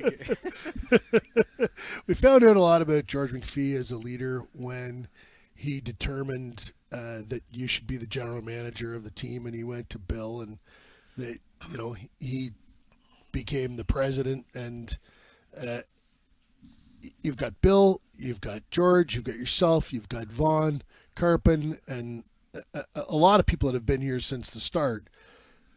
How important is it that you guys are so aligned, and that I would imagine when you go look at your pro scouts and he says something, you know that you can trust what you're hearing and you can bank on that. How important is it to have that kind of alignment? Well, it's been just a tremendous relationship from the very beginning, and we've been together now like everybody says this is our 7th year. We call it our 8th year because the first year was expansion. But, great leadership, great insight, such an intelligent guy, tremendous experience. And, we just really clicked. And, I mean, you guys on the panel know both of us. We're not alike. We're quite different in many respects. But we've really, really enjoyed working together. I think I've got tremendous respect for his thoughts, and he's shown me tremendous respect right from day one. And even that expansion year when we divided those teams up, that I had 15, he had 15, and then I used the word selfless a little bit earlier talking about the amateur scouts. I thought that George's decision to offer me the opportunity to stay here as the general manager took tremendous selflessness from him at that time, and I remember vividly, completely surprised, had no idea that was coming, and kind of questioning him, like, "Are you sure? Like, I think you need to think about this, not just me." So he at that time indicated that he'd done that for a couple of months. He'd talked to some people that whose opinion he respected, and I can't. I'm so grateful that he did, because I can't imagine working anywhere else. And you mentioned some of the people that have been here from day one. You've all heard me say many times, we've had some great things happen. I still say that the foundation of it all was the people we hired, and a lot of those people are still with us today. You mentioned a few of them, but the organization is full of them, whether it's Andrew Lagern, or whether it's Tom Paratska, Keith Veronesi, all people in our hockey operations, Dustin Walsh. These guys were all there the expansion year, and we've done everything together. We've done everything collaboratively. I think it's given them an opportunity to really learn, but then because they've really learned, now they contribute more and more. So that's really important. And you talk about the guys in the field. As a manager, you really have to have trust. You really have to have trust. We're making a lot of damn big decisions based on their evaluations, their input. That's the basis for what we try to do. $40 million today you took on, right? When you put it in that crass a term, but that's a big decision. I haven't made that many decisions for $40 million. Not yet. I doubt you ever will. and couldn't help that. Eh? Yeah, sorry, geez, Gary. wow. Sorry, that was a ball and a tee. Move the decimal. Yeah, exactly. Well, I'm actually glad you said it because it, George would be the first guy to recognize that I'd be the exact same. We have an owner that gives us every resource to win. And that's, honestly, I remember when George interviewed me and I asked him the question, do you think we'll have the resources we need to win? Because I don't know that it's true everywhere, that you do have the resources that you need to win. George sure felt that we would, and by the time we'd worked together for 2 or 3 months, I think it was almost sort of like one day we looked at each other and said, like, we can win here. Yeah. We can win here. And I mean, Bill's been nothing but fabulous every step of the way, not just the financial commitment, but just the leadership. And again, the culture is a big part of the alignment was so natural. George and I couldn't be on the same page more with how we think that an organization should be run, how people should be treated, all of those types of things. And Bill, Bill leads that as well. How do you feel right now, Kelly? I mean, I just ran into a couple of your staff, and they're ready to take a nap. It's one of them said it's been a grind. How do you feel? Well, I'll relay a little story there from your colleague to the left. He sent me some sappy text earlier in the week about how you holding up or whatever, and then he says, make sure you're taking care of yourself. These are private texts, by the way. And I just want people to know that it's your left, not camera left. All right. That's right. So I texted Gary back. I wish I had my phone. I'd read it. I texted him back. On Friday afternoon, do you want us to have some players, or do you want me to tell everybody I'm well rested? Yeah. So it's a grind, but it's it's fascinating to be a part of. Right, the adrenaline carries you. I made the comment when I did media. The trade deadline is about so much more than just this week when the guys are in town. It's really you dig into it. January was our pro meetings. We really dig into it then, and then as you go along, it just ratchets up. But I think I'm not exhausted. I feel good. I really thought the week went well. We made progress every day. You don't always. It's not how it always works, but just even sequentially how things went in terms of where we could put our attention at a given point in time, I thought was helpful, and here we are. You feel good because of like the seafood wrap or the seaweed wrap that I delivered to you, and the health smoothies and all the things that kept you in this good shape. I must have been in my office when you brought those by. I didn't see that. I'm glad I can be like your Joe Pesci. Like there you go. You. Yeah, it's perfect. Yeah. I've seen managers get intimidated about this week. They get so distracted about what's going on around the league. Do you enjoy trade deadline? Is it not fun? But I do. I mean, it's I enjoy trying to help our team. Yeah. Right. So that's what we're here for. That's what we're here for. We're here to try and win. We're here to try to make our team better. We're prepared. It's it's no different than writing an exam, right? And likely I'd be guilty. Maybe everybody up here would be. But if you're not prepared for an exam, they're not that fun to write. If you are prepared, you embrace that and you try to do your best job of it. That's how we approach this. So this week was a really good week for our organization. I really appreciate those people that we are talking about here in terms of what they contribute, but more importantly, and they'd say the same, we're happy that we can hand some help over to Bruce, the coaches, and our players. That's the objective. We all want the same thing. Our chance to contribute is pre-deadline, and that's what we were able to do. Kelly, everybody who gets into this, player, manager, coach, what have you, is competitive. It's the nature of sports. Is trade deadline the area, the time of the year where the manager demonstrates that competitiveness most? Is it another time of year, or is this the pinnacle in that department? That's a hard one to answer. I think that there's a lot of perspective needed when you're having negotiations with teams. I think that there's different people do it different ways, and I would say probably the competitiveness for me that I feel is more when I'm watching our team play. That would be where I would feel it the most. But it's funny. I played hockey. I coached hockey. I was never nervous at a hockey game ever as a coach or a player because you have some involvement. I'm not nervous this week because we've got our sleeves rolled up. We're doing the work. I'm have no angst or anything else like that, and it's not that it isn't challenging, and you don't have setbacks perhaps from time to time that kind of hit you. But it's up to us. We're working it. Watching NHL hockey as a general manager is not fun. It's not fun. It's because you have no input, right? You're just at the mercy of the game itself, and that is the hardest part of it. Until June 13th arrives. Yeah, that's for sure, Dan. And fortunately, none of us will ever forget it. We were all there, got to experience, and it makes a lot of things along the way worthwhile. Before we let you go, you know how tight that locker room is, and you brought so many people back. How important was it to not subtract anybody, any proven, long-standing personalities from your team at this deadline? Good question. We.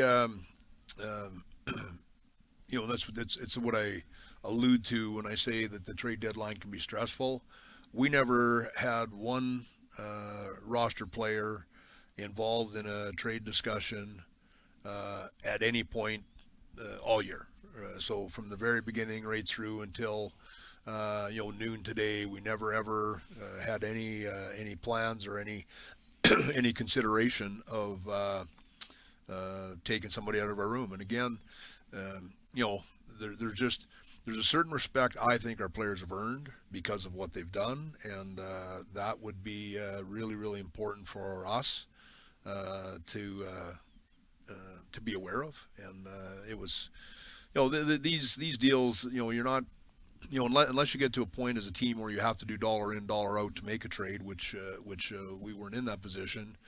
The hard decisions are, on a prospect, and we haven't talked about David Edstrom here very much, but phoning David Edstrom at noon and catching him at 9 o'clock at night in Sweden and explaining to him what's going on. Those aren't easy calls. For Will Nickel, our director of player development, who's been to Sweden on 2 occasions to work with David. We've had our strength coach in Sweden to work with David. We've had our skating coach in Sweden to work with David. You make those kind of relationships, that makes it harder. And of course, your fans or yourselves maybe don't appreciate that part of it, but those are hard decisions. And that's why we always include Bobby Lowe's and Will Nickel, because the players to them are different than they are to us, right? And that's why they have to have a role in this. So that's the, and then again, we're protective of our draft choices, and a fan or observer might say, well, what's the big difference? Just throw in another 3rd round pick. Well, no, that's not how we do things. And the 3rd round pick in the Calgary trade, that's a back and forth between them wanting a second, us not wanting to give a second, us making it a 3rd, putting a condition on it, all of those things. And if you look into the trades all across the league, you see that everywhere. A lot of the things that I'm not telling you that we're doing things that other organizations aren't. They do the same thing. The retained salary has become more of a the brokering has become more of a thing each passing year, and it's and I should have made the point when I did media. This is what teams are doing to maximize the collective bargaining agreement, and when we put Noah Hanifin on our team at 1.25, when we put Anthony Mantha on our team at 2.75 or 2.8 or whatever that number is, you're taking the system for what it is, what the rules are, operating within the rules to make your team better. And again, look around at all the trades. You see a lot of trades that are just like that. Mark Stone going on to LTIR, and we talked about the seriousness of his injury today. it's disrespectful for people to, suggest that, we're gaming things or, boy, aren't we lucky? Well, aren't we lucky? Our captain lacerated his spleen. Like that's pretty damn serious. And the CBA is designed that when you lose a player to injury for that period of time, you can replace them. And over the course of the season, there's probably been 15 or 16 teams now that have been in LTI. And again, and I've said this before too, we've been ahead of this a little bit. This, the retaining salary and the brokering and those types of things.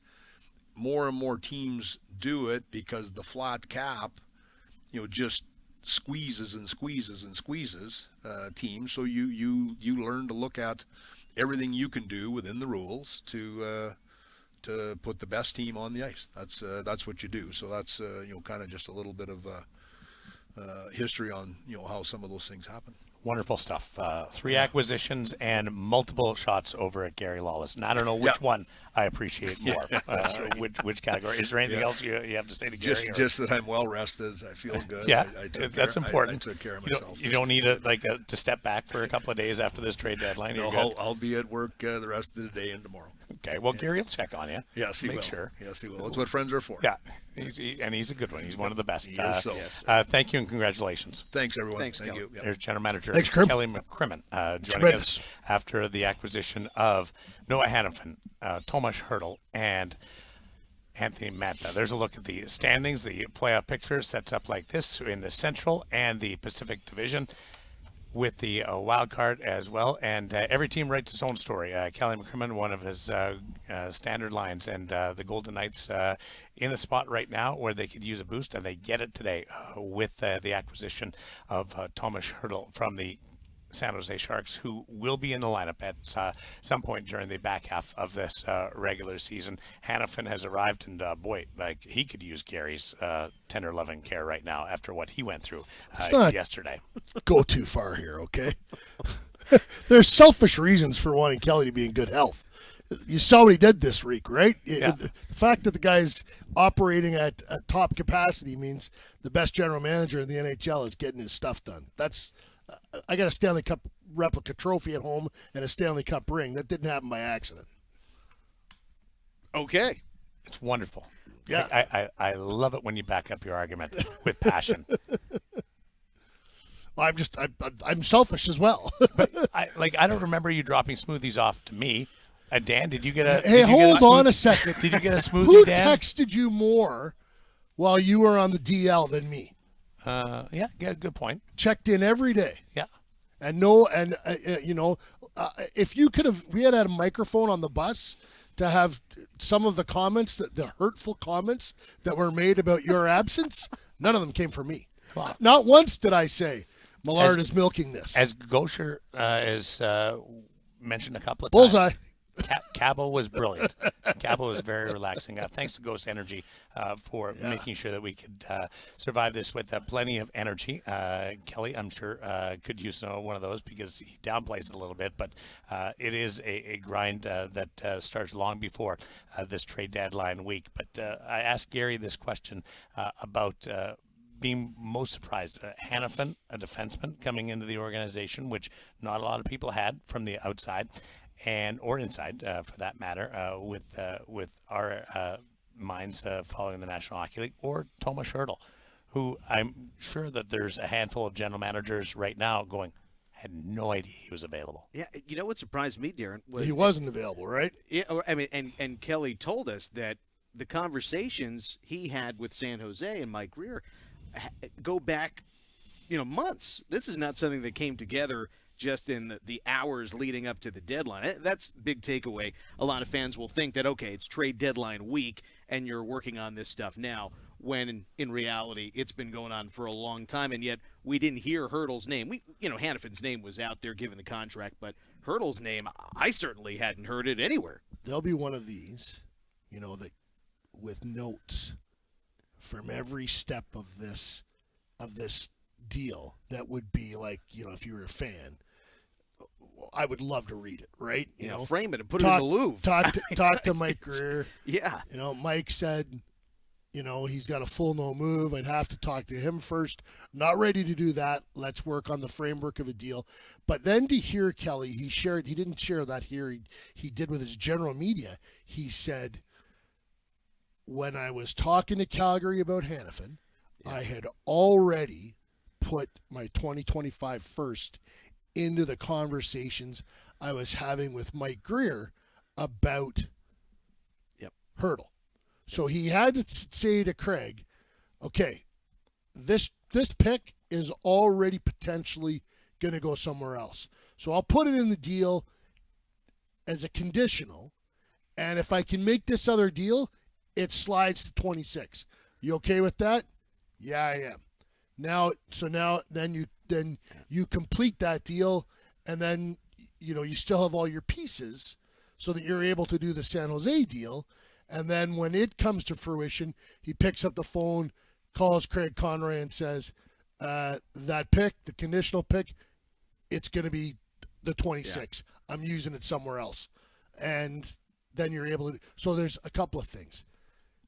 Kelly McCrimmon has to be respected around the league as a man of his word. And because of the way he, above board dealt with everybody, allowed him. Like he's operating, what do they call those chessboards where they're, three-dimensional chess? Yeah, he's playing three-dimensional chess. Yeah, but not to mention that, it's also with two division opponents, too, in San Jose and Calgary. I mean, there's some division rivals, that are just not making deals, just for whatever reason, historically, it's not going to happen. I'll be honest. Calgary jumped that shark. They trade with every Well, that's opponent. True, yes. But yes. if I'm a GM in the NHL and Kelly McCrimmon comes up on this, no chance. Sorry. I would text, unless you're asking me to go fishing or, want to buy me dinner, we got nothing to talk about. 3 big deals at this trade deadline. He's also made others through free agency and trades not related to the trade deadline. This is a trade look back presented by Avaiation. And let's Jack Eichel. Now, there was a time, and it's funny to look at this roster. How would they ever acquire Alex Pietrangelo?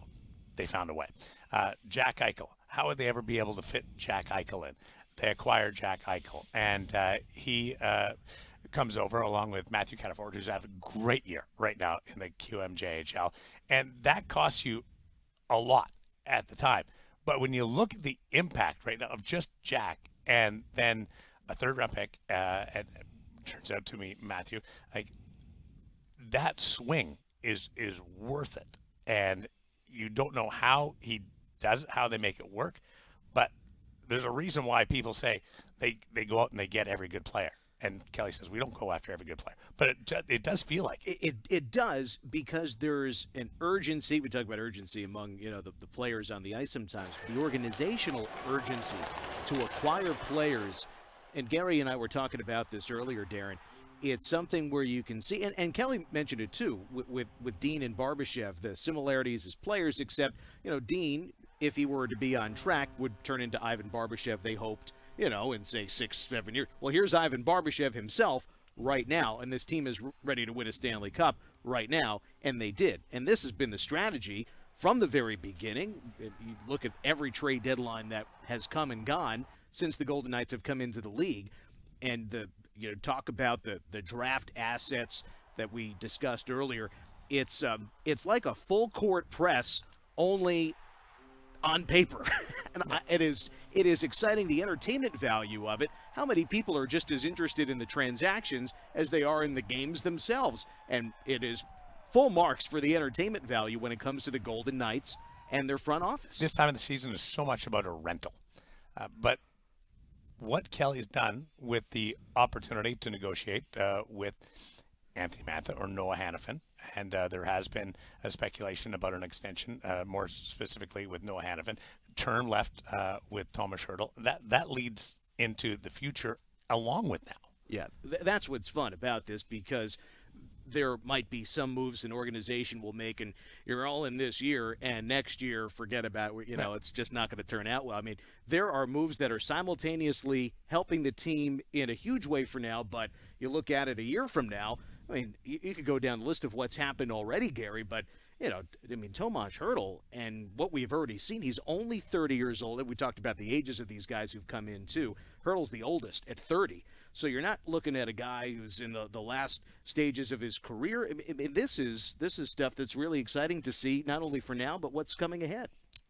They extended the window, right? You know what I mean? Like, they just added 2 elite players, and, he told the general media that he has spoken to Hanifin's representatives, so I'm sure they're going to, there will be efforts made to extend him, and Hertl comes for 6 seasons this year and 6 more.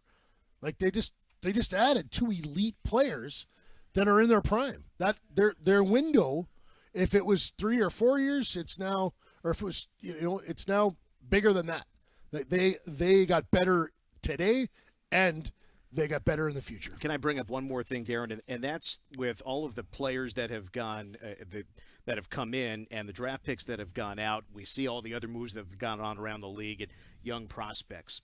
Brendan Brisson is still on the Golden Knights roster. Yeah.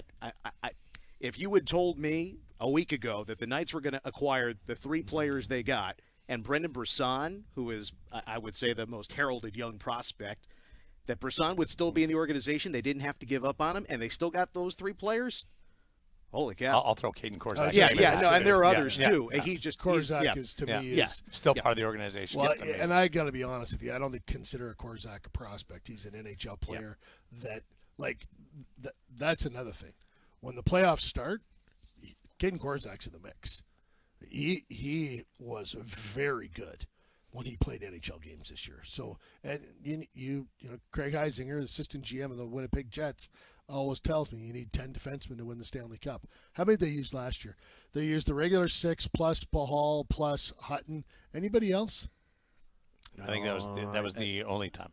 So they used 8. Yeah. So they did it with 8 last year, and that was pretty unusual that they were able to. And they used one of them was because Pietrangelo gets suspended for a game. Vegas win this day. Yeah, it's I think I said that earlier. You don't win trade deadline day. Well, you do on the day. Yeah. From a publicity standpoint, they sure did. Yeah, listen, So that's the second time in 7 years, because I would put Mark Stone and that acquisition as a win that year as well. The Athletic has already graded all the trades. There's only one A+, and it's the Hertl San Jose deal. Yeah. And then the Hanifin deal was an A according to them, and the Mantha deal was a B+. So you average that out, their 3 deals they're an A. Yeah.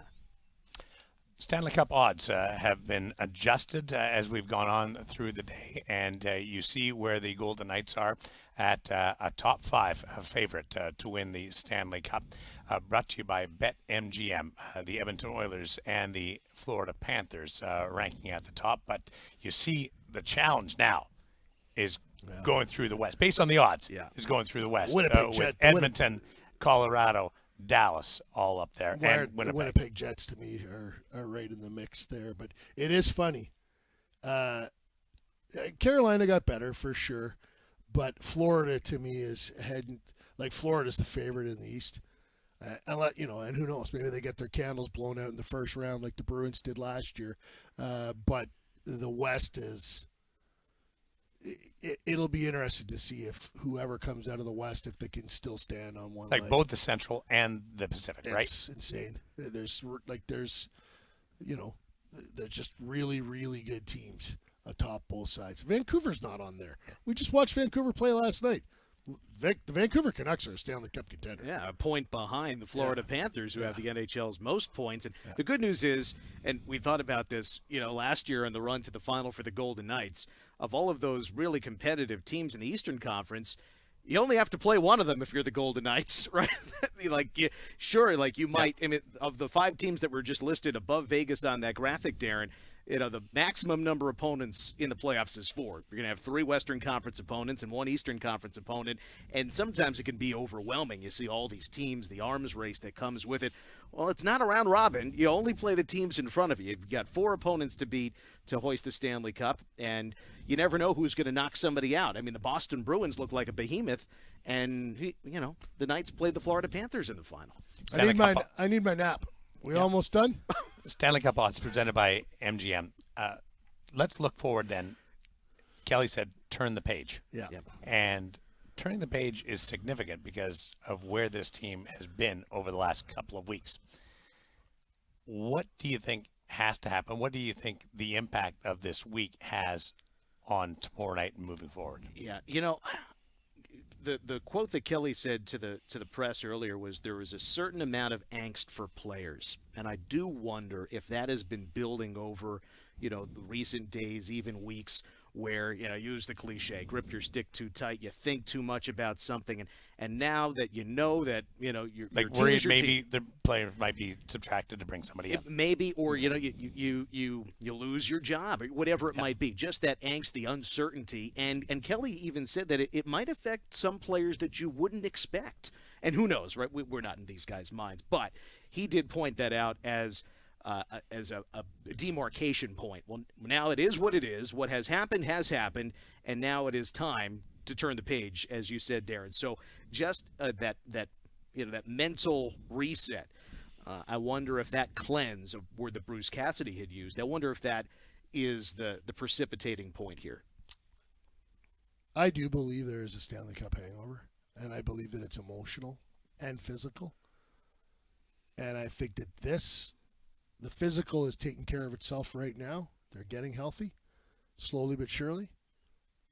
But this today, what happened this week, if you're a player in that dressing room, you just got a new jolt and hope, confidence, anticipation.